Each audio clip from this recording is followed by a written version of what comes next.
watching Minute to Skim It on the Experience. So, hello. All right, we've got lots of books to review for you guys today. And Hannah just basically showed up just the number ones and showed them to me, and I was like, "Oh, we have just for the indies." Just for the indies, yeah. I was like, we have got a lot to do.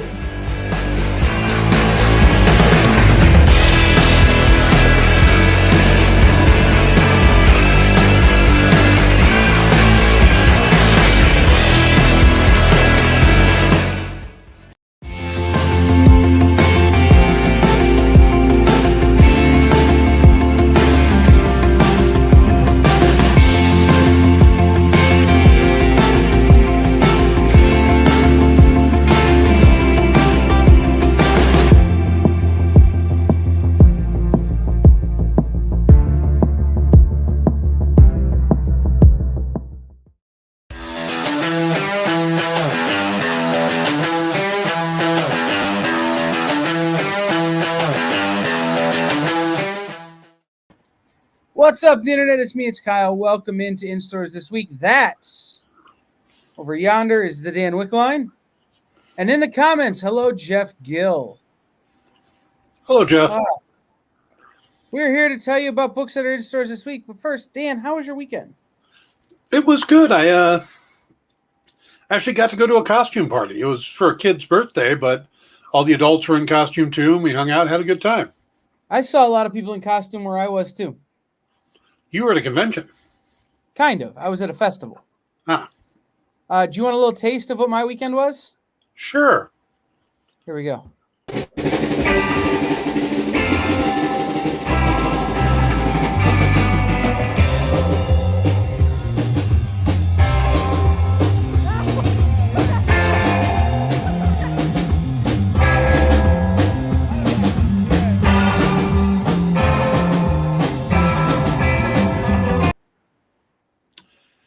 At least there was plenty of room on the dance floor.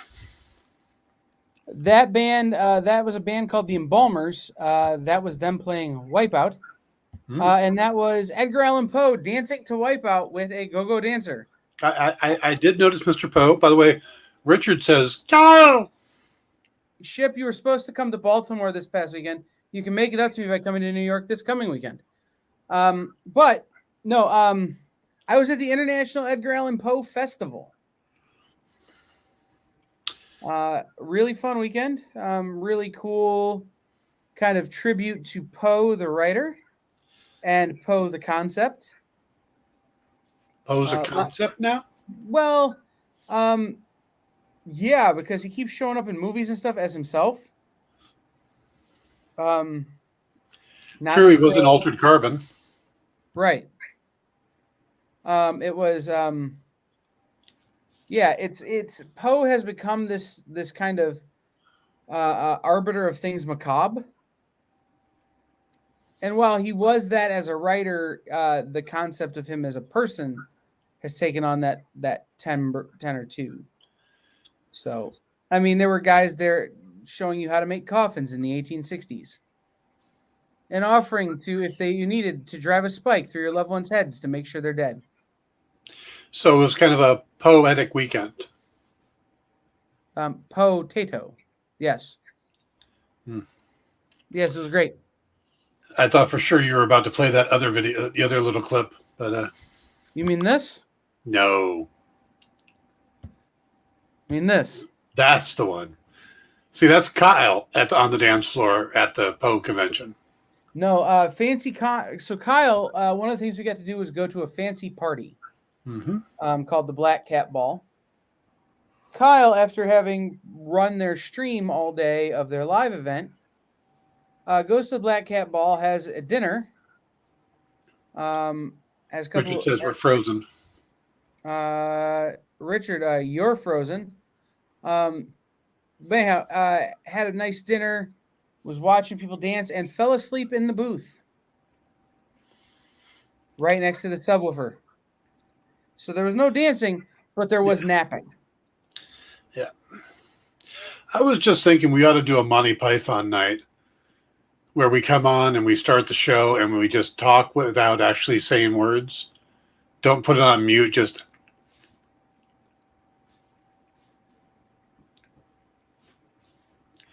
and then start putting up pictures and stuff and see until how long people go, yeah, there's no sound, yeah.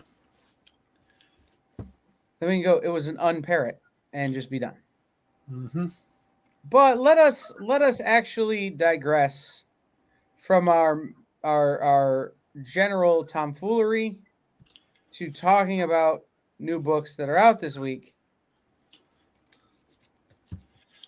And the first book up is from Action Lab Comics. It's called Hath No Fury, as in Hell Hath No Fury. This is by Stephanie Cannon and Luke Martinez. Thrown into an unfamiliar world and beset by dangers both magical and mundane, Freya and Yatzil have to learn to cooperate to survive. That's all the solicitation tells you. I could tell you that this book, there's more to it than that. In that these are two women on opposite sides of the same coin. They're both warrior women, warrioresses. Leaders of their respective, legions, but they have different ideas about what is called upon to be a leader. One woman believes that it's total devotion. You can't have anything else in your life other than being a leader of warlocks or warriors. The other woman believes that you can have a family and has one and has done other things, and they don't see eye to eye on how to most effectively lead, and they need to in order for their people to survive. So that is Hath No Fury. Interesting. Yeah, I think so. Yeah. All right, this is Willy's Wonderland. From the movie of the same name? Yes, this is a movie about Nicolas Cage, or this is a comic book about Nicolas Cage eating the scenery. And disemboweling furry creatures. Written by James Corrick and S.A. Check. This book from American Mythology Press. Hey kids, do you want to know what time it is? It's your birthday and we want you to have fun. Welcome to Willy's Wonderland. The surprise hit horror flick of 2021 is Willy's Wonderland. Nicolas Cage unleashes a can of Punch Pop on the Willy's serial-killing animatronic crew in the film, but what came before the janitorial rampage? Find out here in this official prequel to the movie, giving you all the party-filled blood splatter you can handle. Willy, Ozzy, Artie, Cammy, Tito, Gus, Sarah, and Nighty Night are all back with a blood-soaked romp through the homicidal birthday parties. This special series is written by S.A. Check of Volcanosaurus and James Corrick of Freddy vs. Jason vs. Ash, with interior art by Puis Calzada, who did Hatchet. Willy's Wonderland prequel number 1 comes with 3 covers, main connecting cover. Issues 1 through 4 make a huge single shot of terrifying birthday horror. By the horror team of Buzz Hassan and Ken Hazer, who did Living Corpse. Variant by interior artist Puis Calzada, and a special rare Slash in Time movie poster edition featuring Willy Weasel. Now, if I'm right, isn't Willy's Wonderland sort of a takeoff of Five Nights at Freddy's? It is. And isn't Five Nights at Freddy's basically a demented version of Chuck E. Cheese? It is. Okay, just wanted to make sure I had that string all going there. Yes. And isn't Chuck E. Cheese pretty much co-parental hell? Yes. Okay.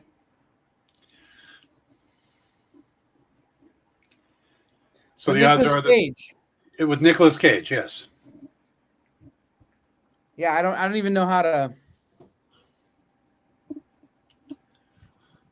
to deal with this at this point. So much Nick Cage, so little time. This is We Have Demons from Comixology. Yep.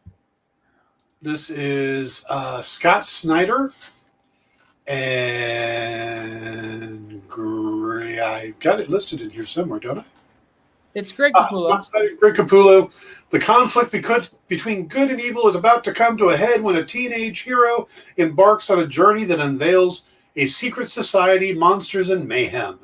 The first creator-owned collaboration from the superstar team of writer Scott Snyder and artist Greg Capullo after blockbuster work on titles like DC's Batman. The best-selling teams bring their talents to comicsology. So, this is an in-print comic book from a digital comic group. This, where you go to get your digital comics.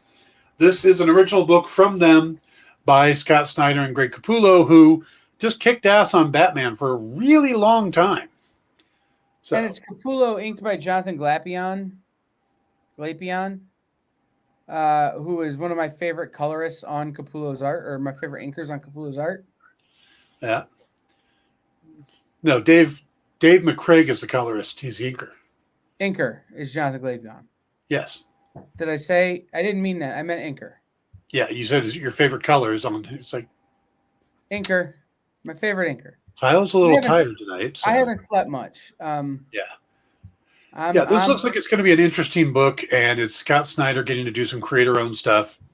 And we got to see how comicsology is putting out comics. But it also says that it has to do with Best Jacket Press and Dark Horse. So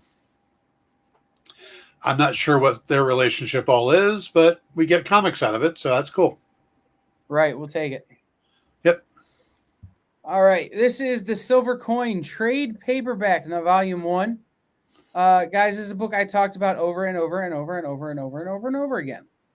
I really like this book. Everything was done by the same artist. Excuse me. With different writers telling each of the 5 parts of the story. So you had Michael Walsh, who was the artist. He did Star Wars, Black Hammer, Justice League, with Chip Zdarsky, Kelly Thompson, Ed Bryson, and Jeff Lemire on this new ongoing horror anthology. This is the first 5 issues. The story starts with a failing rock band whose fortune changes overnight when they find the mysterious silver coin. Next, it helps handle some mean girls at a sleepaway camp. Follow the curious token as it changes hands over centuries from Puritan New England to the scavenged junklands of 2467 and discover how much pain a cursed coin can purchase. So, it's a single artist with a bunch of different writers, which is cool. Yep, I remember you talking about that book. Mm-hmm. All right, this is from DC Horror, Soul Plumber. Just in case you're wondering, it's not Mario. This is from Marcus Parks, Henry Zabowski, Ben Kissel, and the amazing John McCrae. Who you may know those names. Yes, this is the group that does the last podcast on the left. And it says, exorcism just got a whole lot easier after attending a seminar hosted in a hotel conference room by a mysterious group called the Soul Plumbers. Edgar Wiggins, disgraced former seminary school student, discovers what he thinks is the secret to delivering souls from the thrall of Satan. But after stealing the blueprints and building the machine himself out of whatever he can afford from his salary as a gas station attendant, Edgar misses the demon and instead pulls out an interdimensional alien with dire consequences for all of mankind. Yeah, that sounds fun. Little Ghostbuster-ish. A little bit. But you try for a demon and you get an alien. That seems kind of a odd left turn. Yeah, it doesn't seem like an even match. No, it's like when you want a Star Wars figure from your grandma and she buys you a Star Trek figure. Yeah. I don't know. It's going to be a weird one. It It's is. worth tuning into, especially if you like the podcast. Yeah, or John McCrae. It's fair. All right, this is South Side from I'm forgetting the name of the publisher now. Advent Comics. Mhm. This is Tony Kittrell and I always struggle with his first name. Chepe Rios. In a hard-hitting crime noir thriller, Dalton Malone returns home to the mean streets of Washington, D.C. to search for the murderer of his friend and to get revenge. But Malone quickly finds that trouble comes much easier than answers in his quest. This is a traditional kind of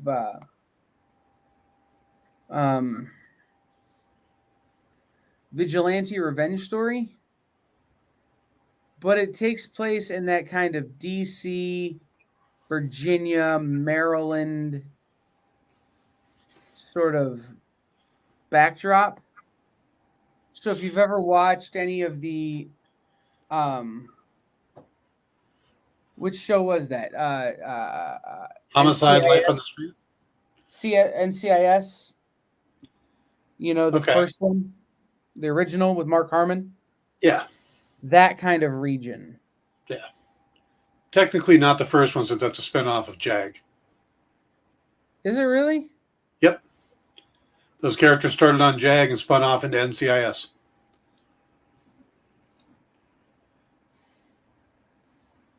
I don't remember any of them. Hmm. That's fair though. I mean, seems right. I mean, if Yeah, Gibbs and Tony showed up on Jags. It was like wasn't really a backdoor pilot, but they appeared on that and then spun off into an NCIS. Okay. Yeah, I don't remember that. But I was gonna say, I suppose if what was the second Frasier spinoff that spun off of Cheers? Oh, wasn't it the maid or the? Yeah, she had her own series, Daphne. Yeah, that's what I'm saying. Like, if that counts, then this counts. So Yeah. But this is South Side, so it's a vigilante story set in suburban DC, Maryland, and Virginia. Okay, and there we go. Vampire Macabre. Great Halloween cover. special. Yeah, that's why I clicked on it. That's why I brought it in. It is a pretty awesome cover. It's from Asylum Press, which really only puts out about 1 or 2 books a week, or 1 or 2 books a year. Mhm. They never really list who has done anything for each of these books. Asylum Press brings you a horrific, bloodthirsty collection of all new vampire tales featuring an international cast of artistic talent. Frank Forti and Edu Mena deliver Blood Wine, where a con artist dealing in bootleg vintage wine gets his comeuppance from an elder statesman of the Sanguine. In Red Moon, a young woman tests her desires against a hipster rock star who has a dark secret, illustrated by Maura Mike. In Marked by the Beast, we delve into the life of vampire servant who desperately wants to be a creature of the night by Frank Forti.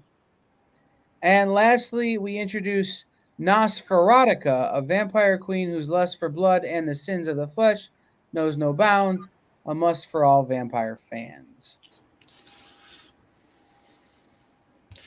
Nosferatica. Okay.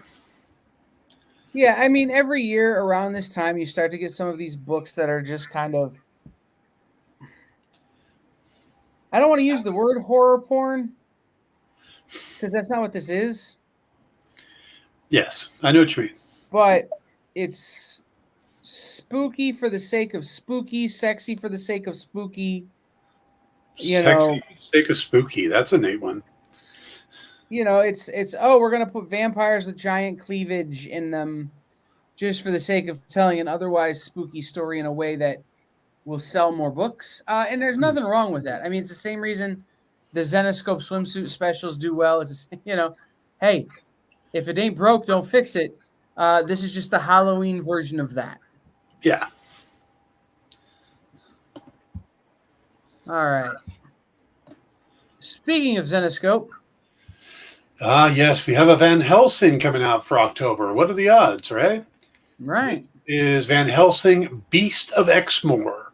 And it's written by Brian Hawkins. This is the first time we've called out a Zenoscope book that wasn't written by Dave Franchini, Joe Bruscia, or I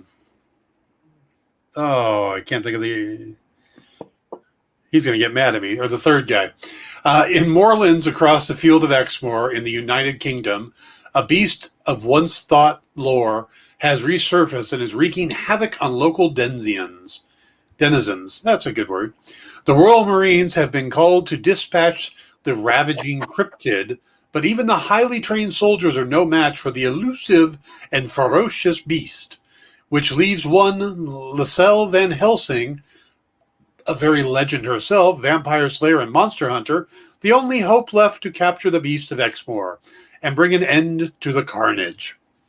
And this sounds a lot like an old Hammer horror movie, which I think is exactly what they're going for here. You know, It's got that total feel to it, and I'm all in. I think that's a great. I love the old Hammer horror stuff. So I'm not a big fan of modern horror, but Universal and Hammer horrors, I'm in. Yeah. We were talking about that the other Ralph night. Tedesco. Yes. We were talking about that last night, how I am, if you ask me my favorite horror movies, there are horror movies I like, and then there are horror movies that I consider my favorites. And my favorites are Universal monsters. They're, and now I'm going to blank on all those guys' names. Lon Chaney, Bela Lugosi, Lon Chaney Jr., Boris Karloff. Boris Karloff was the name I couldn't come up with. And that one of my earliest horror film memories was watching the original Nosferatu, the black and white Criterion Collection one. Right. Yeah. Right. But I love modern horror in a totally different way. So I'm with you on that. I love Hammer horror. Yeah. All right. Let's oh yes, Veronica Revenge. And there's a reason that this is on my list, and can anyone guess what it is? Glenn Danzig? Glenn Danzig is correct. What do I win? You get to have Mother stuck in your head the rest of the night. Mother. Yeah, your children not to but also it's Simon Bisley covers. Yes. So like you have Glenn Danzig, you have Rafa Garris art, and Simon Bisley covers. Like, okay, just take my money now. I didn't know this. I didn't know they still published. I don't think they really do. I think they just kind of every once in a while will drop something when Glenn feels like putting something out. Because like if you look them up, there really isn't much. Yeah. Since 2002, 2005. They've had Satanica versus Morellus Demon coming out since 2019. But the last time that book came out was 2019. And they've had Mueratana that came out last October. You know, I know that looks like a Simon Bisley cover, but it doesn't look like it's signed by Bisley at the bottom.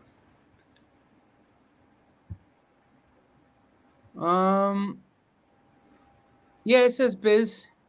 Oh, okay. I just pulled it up big to double check. But so the pitch on this one is it's written by Glenn Danzig. But Pumpkel is surrounded by the White Witch for a most grisly task by Glenn Danzig and Simon Bisley. Verotic's Devil Girl, Akuma She, makes her shocking return to the Verotic Pantheon by Glenn Danzig and Rafa Garris, all wrapped up in an incredible printed cover by Simon Bisley. So when we say the sales pitch is written by Glenn Danzig, and you have covers by Simon Bisley and Rafa Garris art, that's the whole pitch.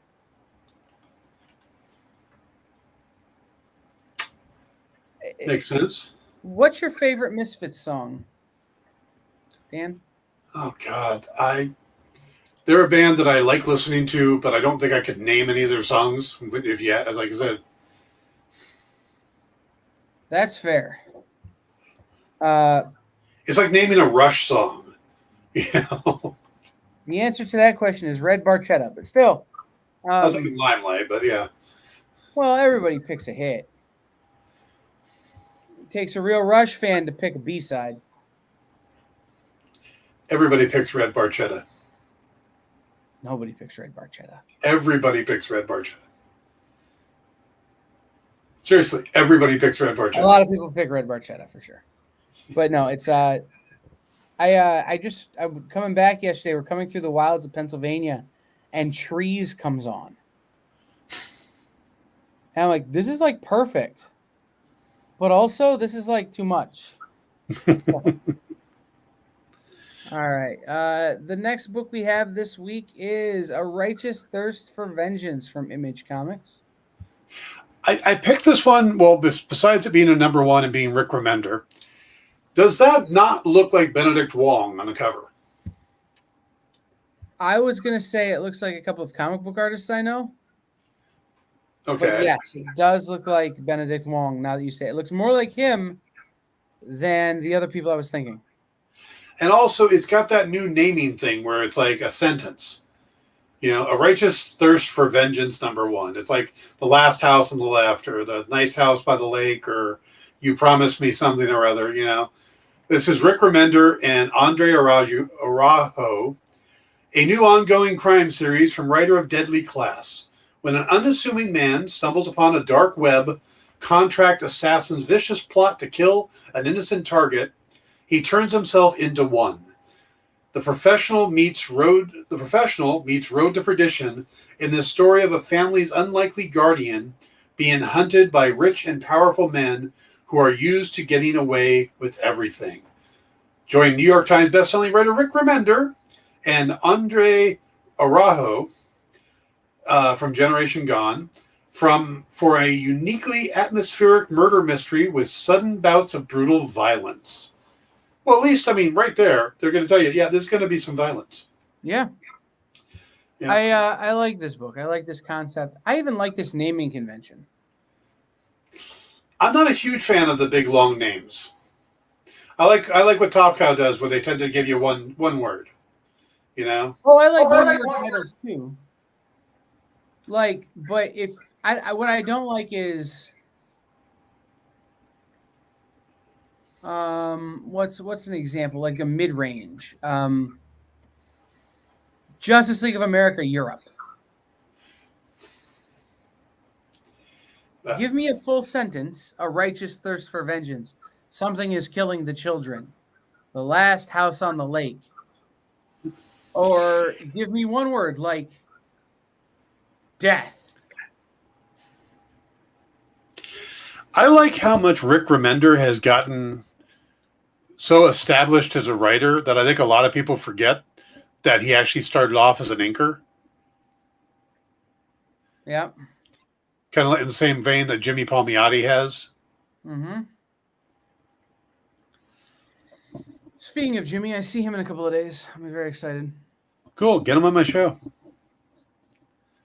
I'm going to try and get him to take me to a lasagna joint. We'll worry about your show later. He's got a new Kickstarter starting for Painkiller Jane, or tell him to come out, get him on the show. Mm-hmm. I'll reach out. We'll talk.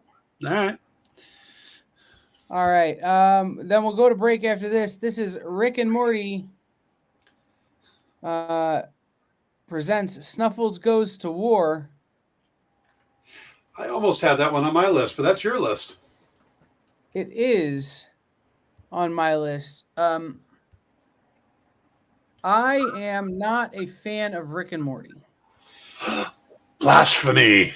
However, when I've watched Rick and Morty, Snuffles is my favorite. Ah. Years ago, Morty's dog Snuffles left Earth to find a planet for his fellow canine kind. Now, at the height of their canine empire, war is coming. It's a dog versus squirrel in a cosmic battle for the future of all good dogs. Take my money. Yeah. Pretty much. Rick and Morty was part of a punchline for a joke last night on not Craig Ferguson, Stephen Colbert.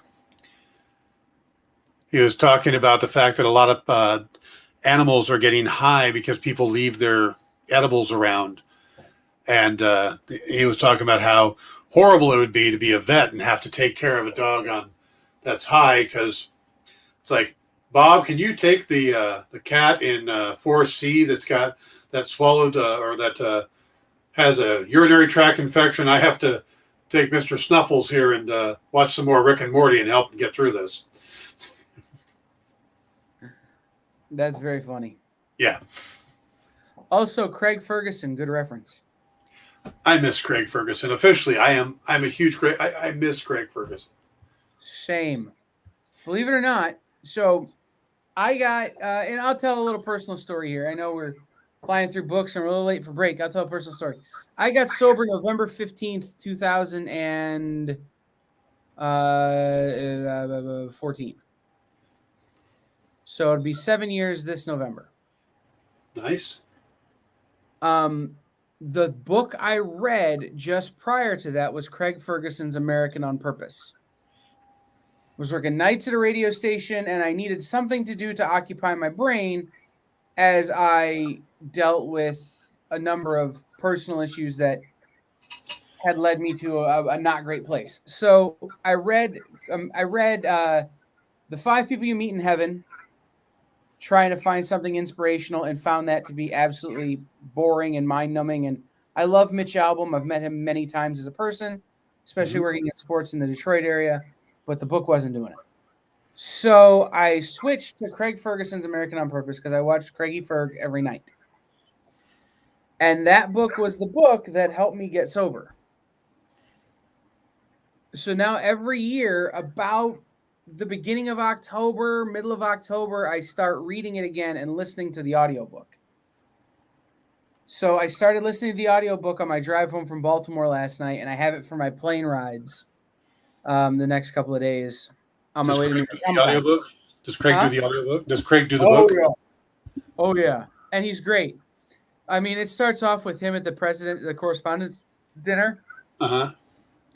And he's going about, should I call out, he's President Bush, should I call out President Bush for all of this kind of stuff? And President Bush comes over and he goes, I did. I laid him bare with a, hello, Mr. President, it's nice to meet you. Which is the most Craig way of saying something. Yep. So. There was nothing more gear shifting and allowing me to finally just shut down from the day than hearing, it's hard to stay up, it's been a long, long day, and you got the Sandman at your door. Well, yes. Hang on, put the tea. Yep, That did it for me every night. Every night he was on. Yep. No, it's true. And then I loved the episodes where he did no audience. It's like it's him and Stephen Fry. It's him and Desmond Tutu. It's him and yes. Big Getz. Yes. Yep, I remember both those. I remember him getting a Peabody Award for his Desmond Tutu one. Right. And then the last episode of his show, he brought in this song called Bang Your Drum by a band that... Dead Man Fall. Dead Man Fall, that I knew from my time in Canada. Because they would come over and tour with other Scottish and English rock bands in Canada. And I heard that drum beat, and I'm going, oh, my God, it's Dead Man Fall. And I just wept and wept and wept. It was such a great show. I miss Craigie Ferg. When my grandmother passed away a few years ago, the only way I got through it was putting that song on, just on a loop. And I was introduced to it on that show. I had never heard it before, and it spoke to me like my life, you know. Right. No, absolutely. I think it did that for a lot of people.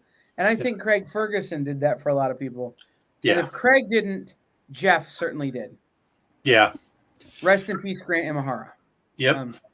And you know, and his special shows, the one where he paid tribute to his father when his father passed, when he went off about Britney Spears and people picking on Britney, or when Michael Clark Duncan passed, and they were such good friends. You know, he was one of the only late night people I saw that brought his emotions with him. Yep. The good or the bad, and he shared it with people, and that's just amazing. Yep. So, all right. Well, we've brought the room down. Should we go into another comic, or should we take a break? We're going pretty good. Let's steam through. All right. Because we have Paradise Towers, which I picked, one, because it's from Cutaway Comics, which is a company I've never heard of, but two, because I saw it and I felt, gee, where's Basil Fawlty when you need him? This is by Sean Mason and Silvio Beltramo. Build High for Happiness, an ice-hot science fiction adventure and sequel to Season 24 Doctor Who adventure Paradise Towers. Years have passed since Croagnon, the great architect, tried to wipe out the inhabitants of Paradise Towers. Paradise promises possibility. Now they prosper under the leadership of General Flavian and her soldiers. The residents want for nothing. They fear nothing. After all, in Paradise, what is there to fear? So this is a Doctor Who spin-off, but it's not from Titan? That's interesting. Correct. This is a from the world of the BBC's Doctor Who. Yeah. It is very interesting. Yeah, I remember the Paradise Tower episode. So, I mean, like, that's the other reason that it's up here, right? Is I thought I made a Basil Fawlty joke. I got a Doctor Who reference. Like, what more could you ask for? Job well done. We got up. I got up from my hotel room Sunday morning and turned on the TV, and Doctor Who was on, and it was the episode where he's in Torchwood with Rose and her mother, and Mickey and the guys who've been fighting the Cybermen come through the portal because of all the ghosts that are actually Cybermen, and they have to fight the Daleks and the Cybermen. And my business partner's like, dude, we gotta go. Like, we're gonna be late for work. And I'm like, but Doctor Who is on. And it's one of the best episodes ever. My name is Rose Tyler, and this is how I die. I'm always fascinated when you refer to, I believe her name is Amanda, is your business partner. It's like... That's what she is. She's my I business know, partner. but she's got a name. Right, but most people don't know her, so she's not been on The Experience. Okay. She's got a cool mask. She does have a cool mask. Yeah. I was jelly. I put it on later in the night. All right. Sure, that was sanitary. She had a face mask underneath it. I had a face mask on underneath it. Oh, okay. I didn't realize that setup. Okay. Yeah, it was. That was to cover the ugly face masks at the fancy party. Ah. All right. This is from AWA Upshot. This book is, I cannot remember the title of it right now. Oh, yes, it's Out. Number 1 of 5 from Rob Williams, Will Conrad, and Marco Lesko. Yes. What do I know Will Conrad from? Will Conrad, oh, God, he's done a lot of stuff. No, but there's one specific book that I'm like, oh, that's Will Conrad. I'll look. Oh, 2006 is Painkiller Jane, and then Peepland at Titan. Okay. There was a book that I'm like, this is you know what I mean, how I know Will Conrad, and it was the Painkiller Jane stuff that he did with Jane.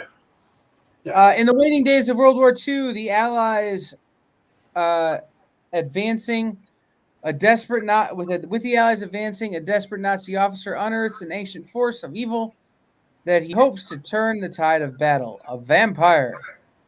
To test the power of his new secret weapon, he unleashes the monster on an unsuspecting group of Allied POWs.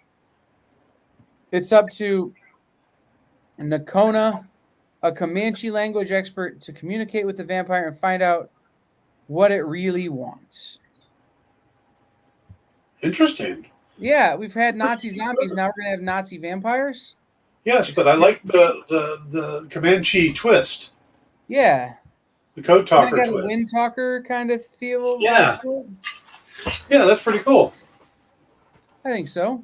Yeah, that's Axel Alonso's company, right? Yes, this is run by Axel and a couple of other people who they can yell at me in a couple of days when they see me for forgetting their names. Lisa Wu is part of that team. There's a bunch of great people over there. All right. Next up on the list is this one, which is The Ninja Scouts and the Mask of Humbaba. Baba. Humbaba. No R. Looks like an R. But I'm very sleepy. Yep, no R. Baba. Okay. The Mask of Humbaba, which is enough reason to put this book on the list. Well, it's from the Scoot imprint, which means it's an all-ages book. It's time for the Ninja Scouts. Your neighborhood ninjas practice their skills in a world where magic, science fiction, and other genres collide. And other genres we consider fictional are real. After school clubs and youth organizations thrive and are open to all. Any child can join to explore these extraordinary topics. The one-shot focuses on 3 preteen members, Carlos, Scott, and Tamara, members of the Ninja Scouts. They're like the Boy Scouts or Girl Scouts, but with ninjas. Join the adventure as they defend their neighborhood from bizarre, otherworldly threats while learning more about themselves in the process. Sounds like fun. Where were the Ninja Scouts when I was a kid? I know. I was a Cub Scout and Boy Scout, but Ninja Scout would have been awesome. I didn't last that long. I was a Cub Scout, and then I was like, nah, I'm done. There weren't enough ninjas. I was a Boy Scout until we were raising money to go to the Jamboree in Canada, and I couldn't afford the rest of the money, so I thought, well, the money I raised should just go to me then, because I was raising money to send myself, and I ended up having to threaten to sue the Boy Scouts to get the money that I thought was rightfully mine. They eventually gave it to me, and then I left the Scouts. Yeah, that seems right. Mm-hmm. Jennifer Blood is back. Yes, from the mind of the one and only legendary Fred Van Lente. With art by Vincenzo Federici. We almost need Nick here for that, to do that properly, but I'm going to start having Nick record Italian names. Oh, I like that. And we'll just use them. I'll just build a sound effect board. But when he says it, can we have the robot over, at the same time? Here, you want to try it? Yeah, I'll say it, you do it. All right, ready? 3, 2, 1. Vincenzo Federici. I like it. Okay, but now I got to find my spot. This is new from Dynamite, and I've had a chance to read the book. It says, so once upon a time, a suburban housewife spent her nights as a mobster murdering assassin named Jennifer Blood. Then she died. Or did she? Because in the cozy cul-de-sac of Bountiful, Utah, a noticeable number of normal people have gone missing. And by normal, I mean mobsters under witness protection. And by missing, I mean killed by someone that looks, sounds, and murders a lot like Jennifer Blood. This is a really interesting story because it's one of those towns where it's witness protection, but it almost seems like the mob itself has taken over the town. And Jennifer's kind of found her way in, but she's not the only killer in town. There's also a hit woman in town, and that complicates things a lot. So this was a fun read, it's a little confusing until the end, and then you go, oh, okay. And it's good fun. And Jennifer Blood's a cool character created by Garth Ennis, and they're running with it again. So I wish I had gotten to read it. I'm looking forward to it. I quite like Jennifer Blood. I quite like the original runs. I quite liked some of the more recent stuff that they've done. I'm interested to read this one, especially because it's Fred. I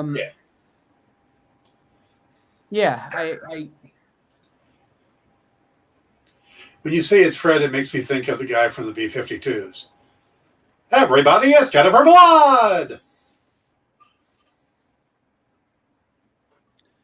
We'll come back to the B-52s in just a moment. But no, because it's Fred Van Lente and I love his writing, this is an interesting story.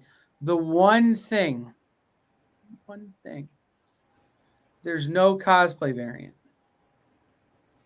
Yes, it's the one book this month. No, it does have a cosplay variant by Rachel Holden. I don't see it listed. It is there. Is it maybe an exclusive to someone? No.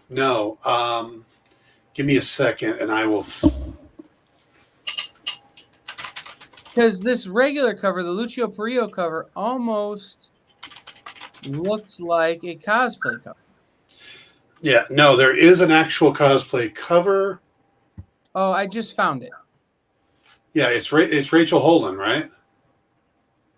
Yes, I just found it, but it's not listed on the site I'm using as the cosplay cover. It's listed as the Holden cover E. Yes. Yeah, that threw me off too. It's listed as the cosplay cover. Yeah, but it is so there is I a retract my complaint and will be picking up a cosplay cover along with the regular cover, and if I can get my hands on the Linsner. Yeah, I've seen the cover for issue 2, I think it is. He's posted it on Facebook, and it's pretty damn cool looking too. Don't tempt me, Dan. Okay, tempt me, but you don't have to. I'm going to buy it. Yeah. I told Nick when this was coming out that, I'd been excited for some of the Red Sonja stuff they've been doing, but this was the first book going, oh, God, this is going to cost me so much money. So, all right. Let's go on to, the Electric Black, the Dark Caravan. If you are following Scout Comics, you know about the Electric Black. And how the Electric Black is this whole universe that's been optioned into film, television, I don't remember which, but this is another story from that universe. You're getting one shot after one shot with it.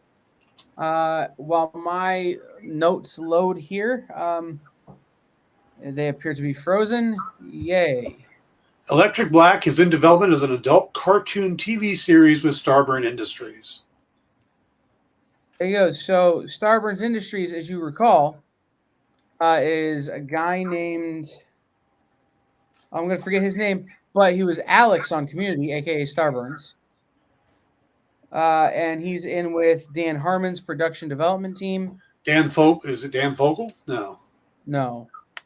Hold on. James Fino, Paul Young, Mike Griffin. James Fino's the name listed. Pino Stamatopoulos is the actor who played Starburns. Okay. But he was the one who founded Starburns Industries with Dan Harmon to develop things like Harmon Quest and some of these other things into print media. I don't know that he's still there because he can make a lot more money writing television. Yeah. But he was, he is Starburns. Wait, are you saying comic writers don't make a lot of money? I'm saying that Dino Stamatopoulos could basically write his own check writing television. So this is the Black Caravan imprint. Halloween is upon us, and it's the perfect time of year to revisit the employees at our Erie Emporium. The Yellow Stranger guides June and Jack through the origin tale of the Electric Black itself. Questions will be answered, mysteries will be uncovered, and the grisly murders will occur in this very special issue that bridges the events of the Electric Black and the Electric Black Presents. This is written and drawn by Rich Woodall and Joseph Schmalke. So it's the Black Caravan imprint, and it's the Electric Black, the Dark Caravan. Yes. That's a little confusing. It's pretty meta. Yeah. That's why you kept messing up the title. I see that now. Why? Yeah. Fair enough. But I properly pronounced Stan Metopoulos. Yes, and Shimolki. Mm-hmm. All right, the Eternals Celestia. Yes. We're gonna we're getting more and more Eternal stuff. They're putting out new videos like daily now to hype this film. So of course, Marvel doing the comics as well. This is from Kieran Gillian and Kai Zama. And it says, there's no God for the Eternals. Now that the truth of their existence is revealed, Ajax and Makari must pick up the pieces and try to find a road forward. No matter how terrifying it will be or how their choices will irrevocably shock the rest of the Eternals. Also, how do the Avengers of 1 million BC figure into it? So, this is going to tie into those Eternal or the Avengers that we met that had like a Doctor Strange or a Sorcerer Supreme and a Ghost Rider and a Black Panther during caveman time. But it's Ajax and Makari, both who are characters in the upcoming movie. And it looks like they're following the movie here because up until recently, Ajax and Makari were both male characters. And on the cover here, they're both female, which they are in the movie. That's true. Yep. And then, of course, you got that Celestial guy behind him. I want to say that's Erisham the Judge, but I'm not 100% sure. Okay. I'm not really up on the Celestial lore yet. I need to do that. Yeah, I mean, and you're the expert on the Eternals, which is to say I know nothing about the Eternals, really. So I am going to trust you on this one.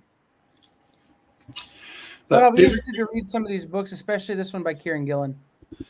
Because it'll give me a background I need for the movie, so that I can then judge the movie and find it wanting. If you are looking to pick up on the Eternals, I would suggest the Neil Gaiman trade first. The Jack Kirby run, of course, but Neil Gaiman is Neil Gaiman is probably that's probably the best place to start is the Neil Gaiman run. Kieran Gillian's done some great work on it as well.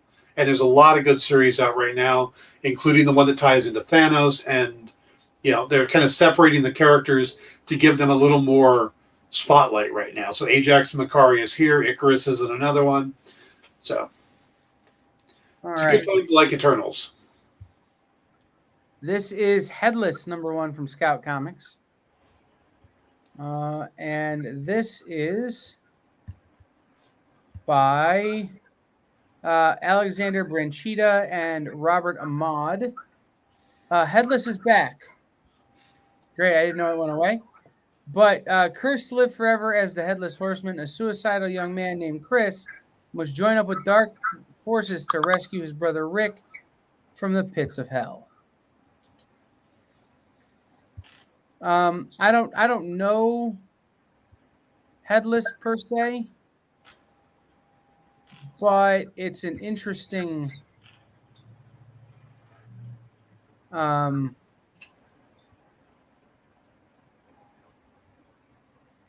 concept. That's the word for concept. Man, can you see the words leaving my head as they exit?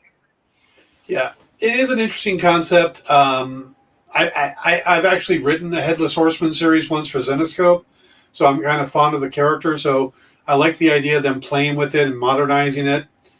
So it'd be interesting to see what Scout does with it. I'm always fascinated by the fact that you always have to rescue somebody from the pits of hell and not like the suburbs of hell. They're never in right on the outskirts of hell. They're always in the pits of hell. Well, okay. So since you've written a Headless Horseman story, Dan, are you an Ichabod Crane Headless Horseman guy? Are you a more like the Disney, like not necessarily the Disney version, but that version of the story, or are you more of a Brothers Grimm version of the story? I grew up with the Ichabod Crane version. That's the one I've always known. I liked the Johnny Depp movie, the Tim Burton Johnny Depp movie. I actually, for a while, had the Johnny Depp Ichabod hot toy that the Sideshow sent me to review, and I had that for quite some time, which was a remarkably nice toy. I mean, if you're a fan of that movie, that is a great toy to pick up. So yeah, I'm more of an Ichabod fan than the other versions. Yes. Cool. I agree. All right, let's hit one more, then we'll take a break. This is Howling Snow from Comics Experience. We have had a lot of my books this first half of the show. We have. But Howling Snow, Kung Fu Fable, written by David Ramirez with art by Ensol. For 100 years, Fox roamed the land in human form. Once a formidable swordsman and a master of the mystic arts, he is now a disenchanted soul in constant search of pleasure and distraction. But all that changes when Fox encounters a demon wolf fueled by an intense rage that threatens to shatter Fox's fragile peace. Now Fox must reawaken his slumbering fighting spirit and find balance between the animal and human and supernatural realms. In this beguiling and gorgeous one-shot comic, also features a variant cover by artist Queenie Nig. There's an Eng. Cool. Yeah, it's a samurai story. Yeah, a Kung Fu Fable. Yep. So, Dan and I will be right back after these messages here on The Experience. Please stick around, and we'll talk to you about some more comics. Yes, we will.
Hi, I'm Brian Haberlin, and I want to tell you a little bit about my new book coming out in October, Hellcop. Hellcop's been rattling around my brain for decades. When I launched Avalon Comics with Whilce Portacio, Hellcop was one of the initial launches, but I was wearing a lot of hats back then. So I gave over the reins to Joe Casey and Gilbert Monsanto, and they did a great job, but it was my baby. If you look at sketchbooks I've done over the years, there's Hellcops throughout. There are pages started, stories started. So let me tell you a little bit about the story. Discovering a whole new world that had only previously existed in our collective imaginations. A tale of adventure, betrayal. Hell's just another place, another planet with native creatures most on Earth would call monsters. And humans that have been there as long as they've been here. Doctors, lawyers, maybe too many lawyers.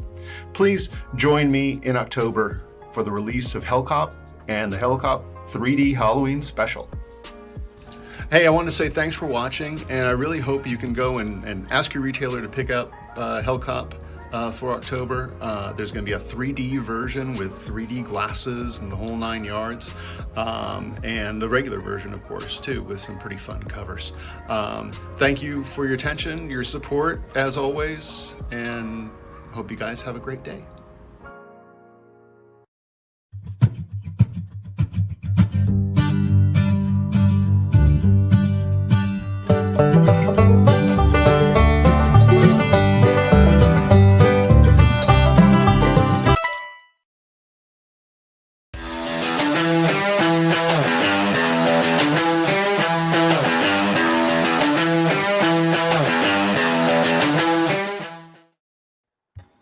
What's up, everybody? We're back.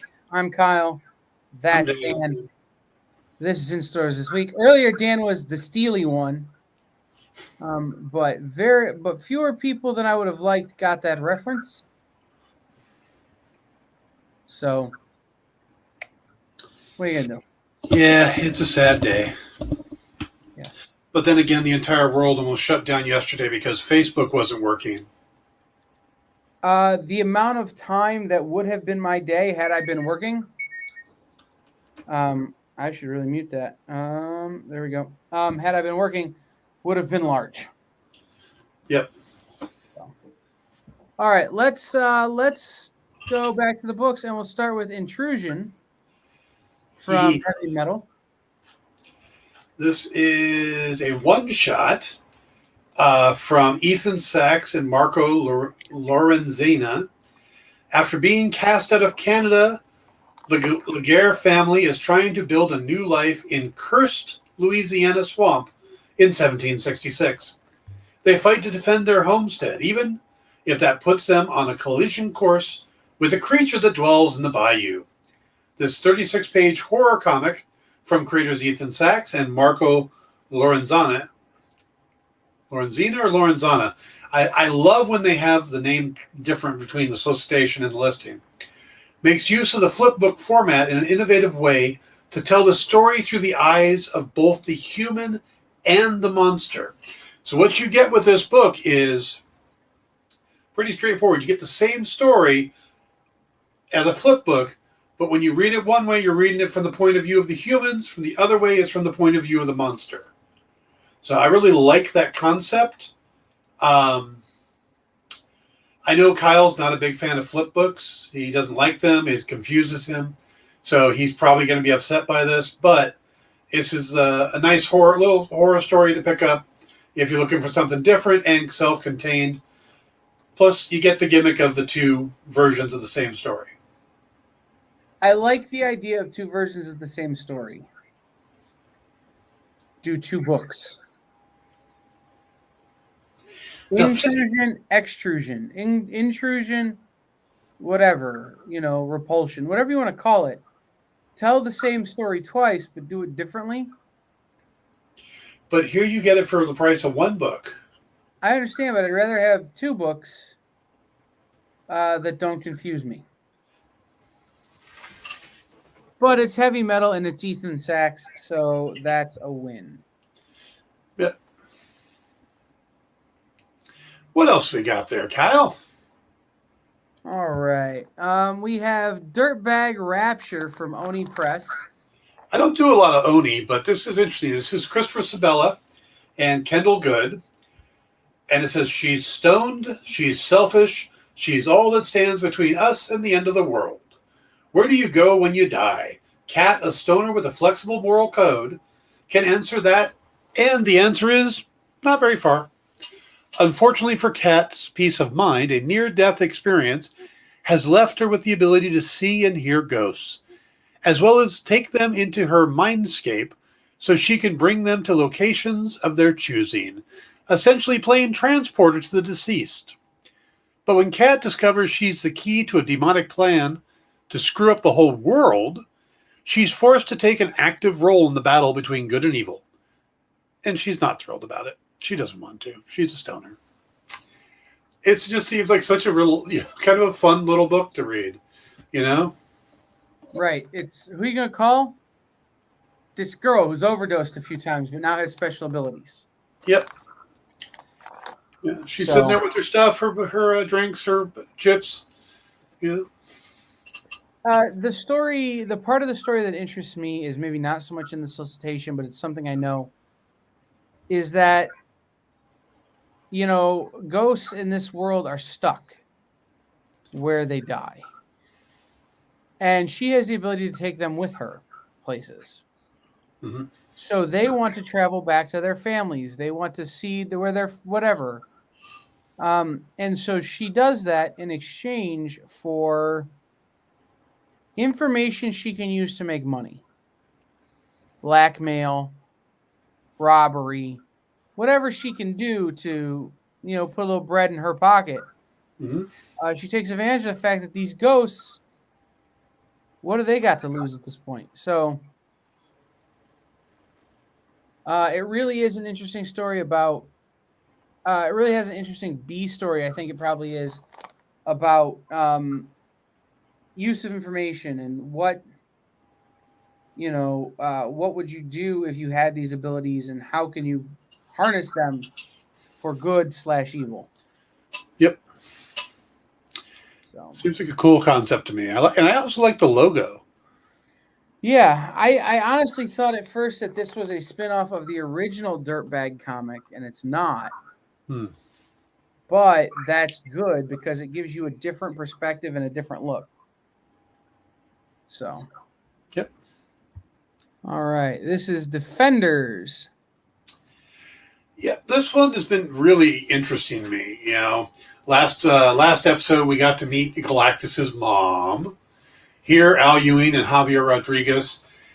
It's the debut of the Deadly Moradun. Doctor Strange and his misfit crew land in a world of dark primal magic, where our world's master of the mystic art is just a magic morsel for countless hungry sorcerers. The most powerful entity on this plane, the maker of magic itself, already knows the Defenders and their mission. Their paltry abilities mean nothing to him, save one, the power to move between cosmos.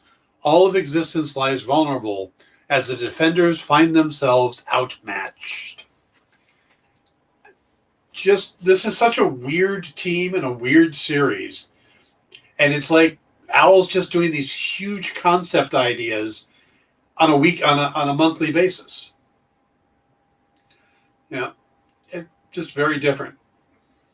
Yeah, and it's Al Ewing, right? So there's a lot of trust there that what he's going to do in these big concept pieces is going to hit. And so I picked up the first one, haven't read it yet. This one's coming home too.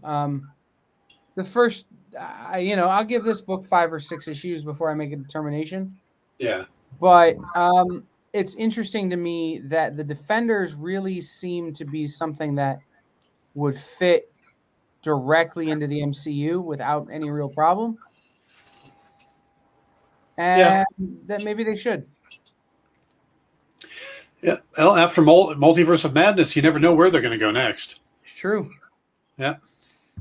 All right. This is Dark Ages number 2. Yes, Dark Ages number 2 from Tom Taylor and Iban Coelho. And by the way, this was the top book of September. Number 1 was the top book of September in sales, according to ICM2, I think it is. ICV2. It's been years since the age of technology ended in a single moment. Like a switch had been flicked to off for an entire planet. Now Earth's heroes attempt to bring humanity together in the darkness. X-Men and Avengers, vigilantes and villains all work together to create something better. But something darker than the night is descending on the world. Our post-apocalyptic world is about to face apocalypse. That's pretty straightforward. Apocalypse is coming to Dark Ages. Right, and if Apocalypse shows up, it's already too late to have a good time. Yes, it is. Unless he's bringing, like, Taco Bell. He's not. No. He never does. Oh, man. What a party pooper. Also, if Taco Bell shows up to the party, pray for your own bathrooms, I guess. I don't know. Well, yeah, but, when Taco Bell always sounds good at 2 a.m. It's true, but you always regret it by 7:30. Oh, yeah. That's Taco Bell's, thing. But all right, this is the Cimmerian. Beyond the Black River. Excuse me. As I get my notes here, this is from Ablaze Comics. Written by Robert E. Howard, or story by Robert E. Howard, adapted by Matthew Gabella, with artist Anthony Jean. Robert E. Howard's Conan is brought to life uncensored. Discover the true Conan, unrestrained, violent, and sexual. Read the story as he intended. The Pitka country is an obscure jungle where the border between civilization and barbarism is thin.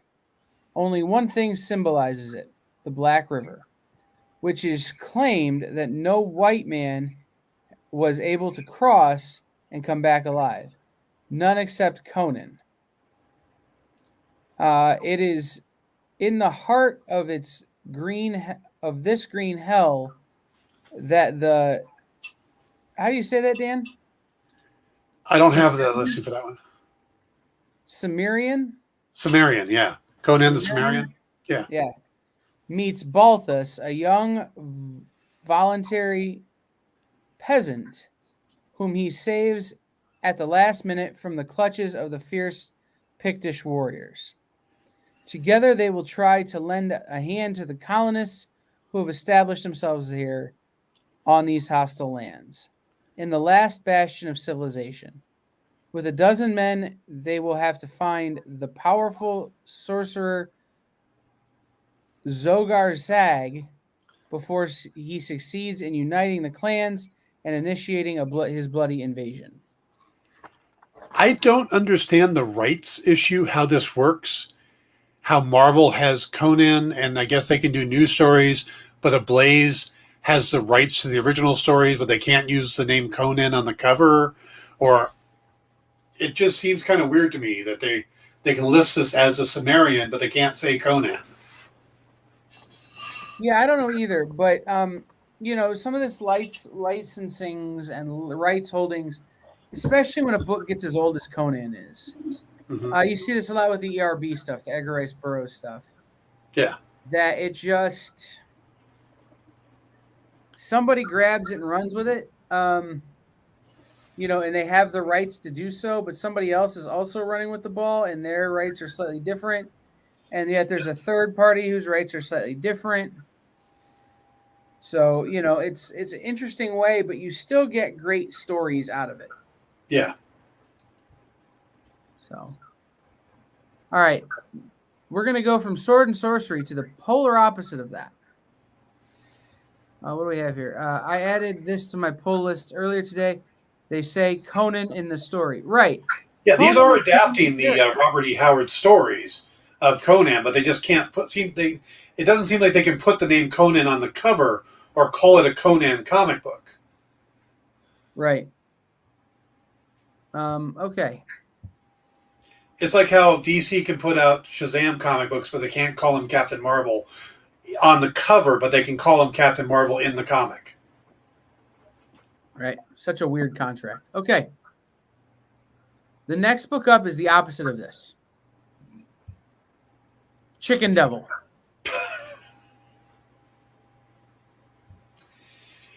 I would pick this off the shelf and drop it in my bag just for that cover and name alone. So, written by Brian Bucoletto, with art by Hayden Sherman. Mitchell Moss is about as regular as it gets. He's married with 2 children. He co-owns a successful chain of Memphis hot chicken restaurants. It's not the life that screams hero vigilante until he discovers that his business partner is in bed with the mob and owes them $2 million. Unfortunately, Mitch is ill-equipped to be a badass. He's just a guy who makes really good chicken. Can he protect his family from the cold-blooded gangsters? Absolutely not. But maybe the Chicken Devil can. Okay. I so wanted solicitation to say, and Mitch's business partner's in bed with the mob and Mitch's wife. No, but did you ever hear the story about how Colonel Sanders actually shot a guy? That sounds vaguely familiar.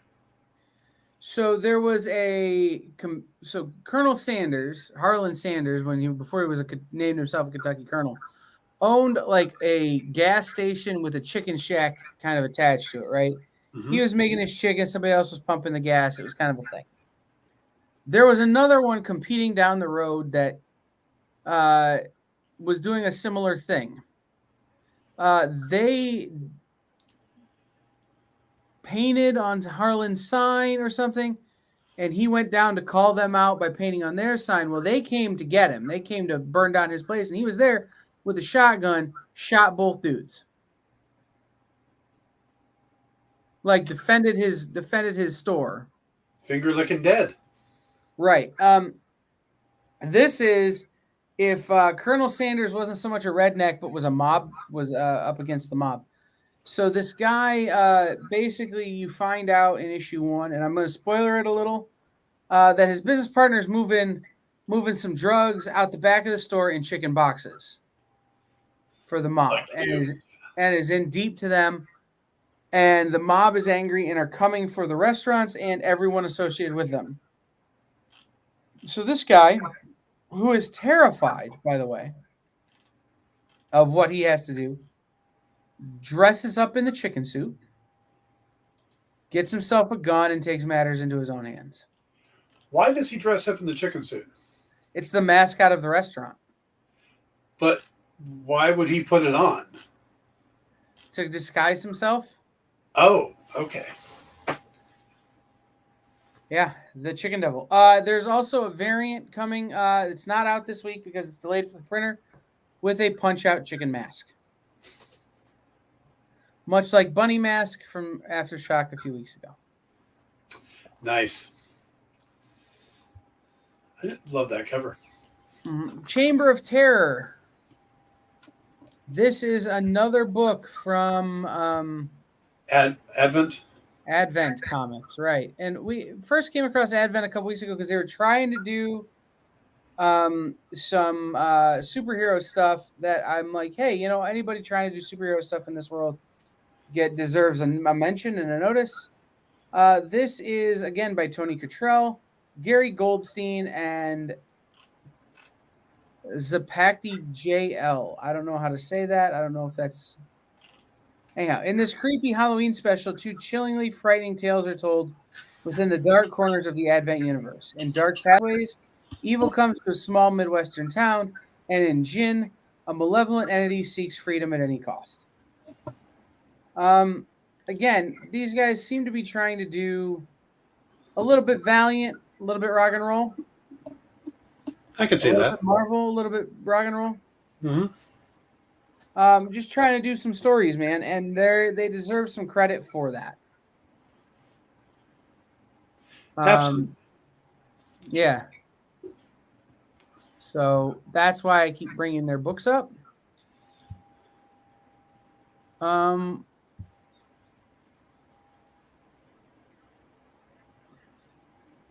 Joel Eden commented as to why he puts the mask on.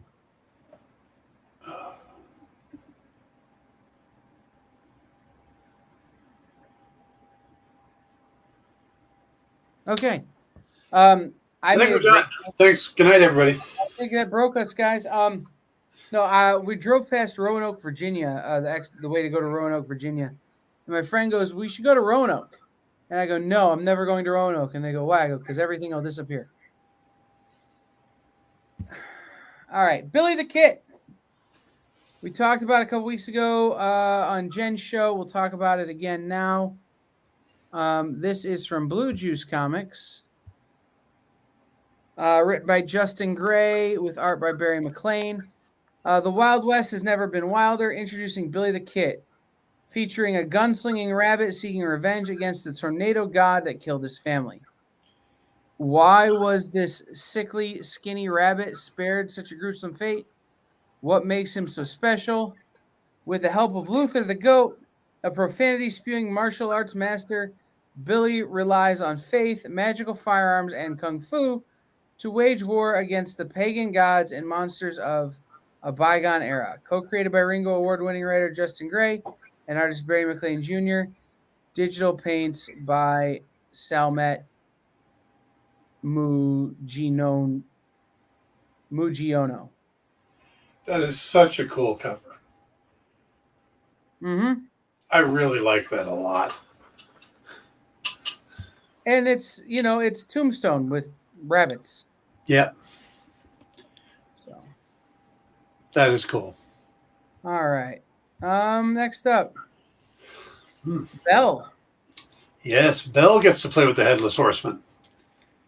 This is Bell, Headless Horseman #1, written by Dave Franchini. Be sure to hang hang on to your head and hang on for the ride in the next pulse-pounding, monster-filled 32-page story. From stories that span centuries, the Headless Horseman has roamed woods and battlefields, seeking the lives of those who have strayed from the light. Take that. From the fight, take that, which he no longer has their heads. Who have strayed from the fight, taking that which he no longer has their heads.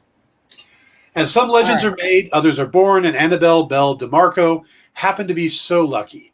Descended from the bloodline of hunters of beasts and otherworldly creatures, she is destined to take on those that creep from the shadows, reaching into our world, waiting for heroes to battle them back. So what happens when the beast hunter meets horseman? Find out here when the legends collide. So this is Belle from Beauty and the Beast versus the Headless Horseman. Should we email our friend Dave and instruct him on the use of commas? That would be nice. All right. I'm curious if this is a new version of the Headless Horseman or if this is the Headless Horseman from the series I wrote. Interesting. Yeah. You should find out, and if it's the same one that you wrote, you should ask why you're not writing this. Yeah, we did we called the series Sleepy Hollow. I remember. I didn't know you wrote it until you brought it up earlier, but I'm like, I remember that book. I remember reading it. Yep. All right, this is Arkham City, The Order of the World. This one really fascinated me. This is Dan Waters and an artist named Danny. And this is the Joker's attack on Arkham Asylum left the long-standing Gotham establishment in ruins. Most of the patients killed or are missing, and only a handful of surviving staff, a few nurses, a gravely injured security guard, and one doctor. In the chaos of the assault, it is believed that several of the asylum's patients escaped and scurried off into the dark nooks and crannies of Gotham City. Now, the Arkhamites walk among us, and it's up to Asylum's one remaining doctor, Jocasta Joy, to round up her former patients. Meet these Arkhamites, a woman with no face, a piggy in search of perfection, a man who feels nothing and burns everything, a woman who must devour life to save herself, a man unfit for the waking world who looks instead for Wonderland, a body with more than one soul, a being unbound from time who lives in the present and the past, a boy who seeks the comfort of vermin, and the twisted man who sees them all for who they are, and witness the avenging angel who stalks them. This fall, join writer Dan Waters and artist Danny on an odyssey through the deepest depths and darkest shadows of Gotham, and find all new reasons to fear the night. This sounds like it takes a mix of established villains and new villains and puts them in the middle of Gotham with a whole new cast looking for Jocasta Joy, looking for them. And this just sounds really outside the box for DC, but it sounds also like a lot of fun. Yeah, I love that this feels like a book from the 90s. It does. Feels like you could get some new stuff here, and I really like that idea. Certainly feels like you could get what's what I'm looking for. You could get an old school kind of, all of a sudden here shows up Jim Lee story on it. So Yeah. all right, moving on to Are You Afraid of the Dark Side? Yeah, this is a fun one because it's got a ton of people working on it. It's not the only one. There's a bunch of books today that have a lot of people, but this is kind of a Halloween type special. But it's Jeremy Hahn, Ed Brisson, Elliot Kalan, Terry Blas, Ken Porter, Jackson Lansing, Colin Kelly, Calvin Kasuki, Gary Brown, Jesus Hervas, Mike Norton, Max Dunbar, Chris Mitten. And it says, gather round the fire, fellow campers, because it's time for the most terrifying of traditions. Campfire stories so scary you'll never sleep without a nightlight again. The Teen Titans guide through the brave enough the Teen Titans guide those brave enough through the tales of Batman and the Hidden Killer, Superman and Lois and the Killer in the Back Seat, Harley Quinn and Darkseid versus a furious Bloody Mary, and 4 more stories so hair-raising you'll call your mama to come pick you up. So toast your marshmallows, pull up a s'more, and answer the only questions that matter this Halloween. Are you afraid of Darkseid? Do you remember the commercials for Are You Afraid of the Dark? Vaguely. That voice, man. Are you afraid of the dark? Always creeped me out. Like, I wasn't afraid of the dark until those commercials came around. And I'm like, maybe I should be. Maybe that guy on TV is warning me. Maybe that guy's in the dark. That's creepy. Right. So, okay. Now, this one I picked because it's kind of a new jumping on point, and there hasn't been one with Spider-Man in a little while. It's Amazing Spider-Man 75. This is a wraparound cover, by the way. There's another cover, or it continues around the back. It's really cool looking. Kelly Thomas, Saladin Ahmed, Cody Ziegler, Zeb Wells, Patrick Gleason. This starts Beyond. This is chapter 1 of the Beyond saga. Test Drive Amazing Spider-Man is back to... Beyond Chapter 1 Test Drive.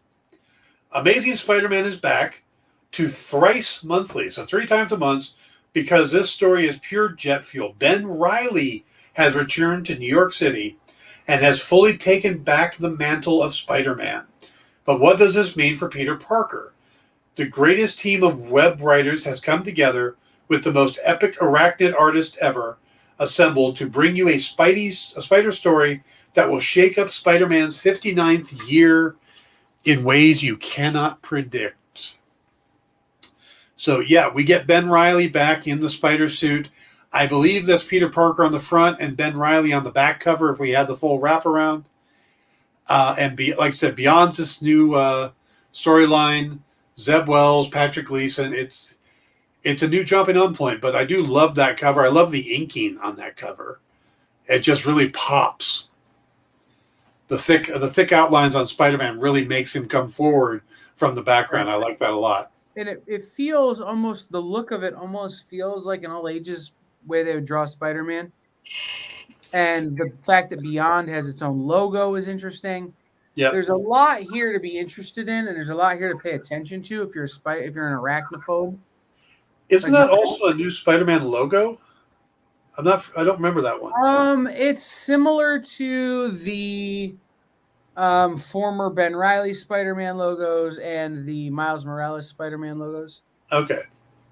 In that it's got some origins there. It is new and different, but it's kind of got some origins in existing mythos. Okay. Yeah, so if you want a new place to jump in on Spider-Man, here you go. All right. So Dan and I often will poke at some of these books for having real light solicitation. Mm-hmm. This next book, it gets spared that because it's written by Chuck Dixon. So it doesn't need a lot to make you go, oh, I'm going to read this. This book is written by Chuck Dixon. This is from Antarctic Press. This is Alias #1, or Alias Black and White #1. Chuck Dixon and Todd Fox. A woman introduces her new boyfriend to her family, unaware that he is being tracked by the FBI for a string of murders, until it's too late. Not a lot there to work with, but Chuck Dixon. Yep. Is it too late for the family, or is it too late because the FBI have come busting in? Find out, because Chuck isn't going to tell us anything he doesn't need to. Yeah, no, he's pretty mum on it, but yeah. All right, Wonder Woman, 80th anniversary, 100-page annual special #1. This is like the the Aquaman one they did last month, the Green Arrow one they did. This has a ton of people. Jordi Belair, Mark Waid, G. Willow Wilson, Becky Cloonan, Tom King, Steve Orlando, Vita Ayala, Stephanie Phillips, Michael Conrad, Amy Reeder, Joe Prado, Mauricio Takara, Evan Shaner, Jim Chung, Megan Hetrick, Laura Braga, Paulina Ganicho, Isaac Goodhart, and Jose Luis Garcia Lopez. Put on your tiaras and prepare your indestructible bracelets. DC is inviting you to join us for a one-of-a-kind special showcasing Wonder Woman's past, present, and future to celebrate the legacy she has created and those she will continue to inspire with her adventures for years to come. This oversized, super spectacular features work from some of the very best in the comic industry, along with bright young stars ready to share the spotlight with Diana. You won't want to miss these new stories that capture timeless messages of hope, empowerment, presented together in this gorgeous keepsake issue. So, yeah, 80 years of Wonder Woman. I mean, they just talked about Spider-Man's 59th year. Spider-Man's still a newcomer when it comes to some of these DC characters. You know, when you got Green Arrow and Aquaman and Wonder Woman all at 80 years, that means Batman and Superman are well over 80. Yeah. So Wonder Woman fans, this is also, if you you got a Wonder Woman fan coming up for Christmas, you could grab this and stick it aside, wrap it up, give them to them for a gift. You're muted. Yep, I don't know how I got muted. I didn't mute myself intentionally. And I don't have the ability. All right, and we have Zombie Terrors Halloween special. He's got something hanging out down by the, yeah. Yeah. Those would be entrails, Dan.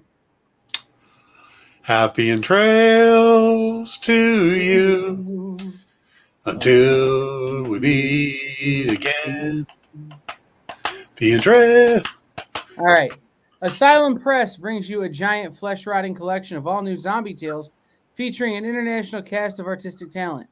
Dwayne Harris brings us Recluse, where an old man living in a cabin in the woods thinks he's prepared for the zombie apocalypse, but nothing could prepare him for the bite of a recluse spider, turning him into a creature of the undead.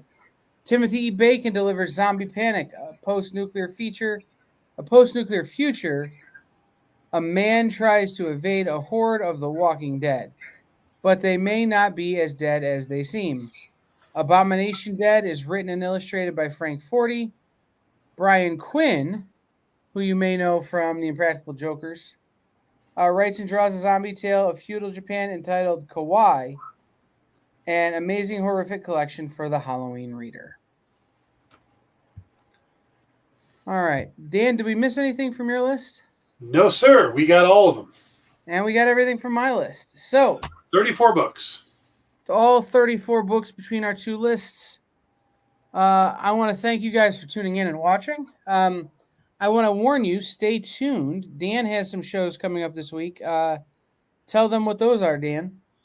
Tomorrow I will be talking about Venom, Let There Be Carnage. We'll do a spoiler conversation, so if you've seen the movie, join me at 2 p.m. Eastern, or Pacific, 5 p.m. Eastern here on The Experience, and join in the conversation. We'll talk about the movie. We'll talk about that post-credit scene that changes everything. And then on Thursday, we will, tomorrow morning, we'll be getting the season finale of Marvel What If Season 1. So I'll do a spoiler conversation about that, and we can see if we see anything in there that might carry over into Doctor Strange and the Multiverse of Madness. Again, on Thursday, 2 p.m. Pacific, 5 p.m. Eastern, only here on The Experience. All right. And then from me, I will be at New York Comic Con. So if you're going to be at New York Comic Con, try and find me. I'll be the one who looks like me. But we will also be bringing you content from New York Comic Con. Not necessarily always live, not necessarily always in person, but we will be bringing you content from New York Comic Con this weekend. So we'll see you all very soon. For Dan, I've been Kyle. This has been The Experience. We'll see everybody next time. Happy trails to you until we meet again. Happy trails.